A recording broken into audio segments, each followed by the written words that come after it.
Ang kabataan.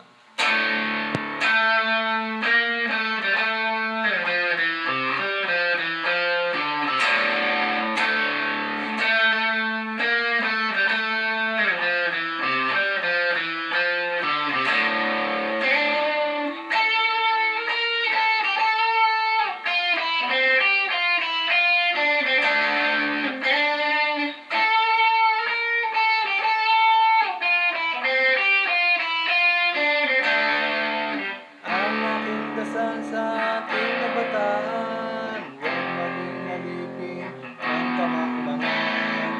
Ang pagtalima ay di karuwagan, ang di magmahal sama ang kamalan.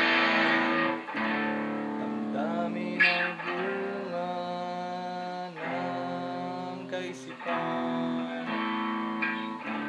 marami nagkulang sa kamalayan. Tignan mo ang dulot ng kasakiman.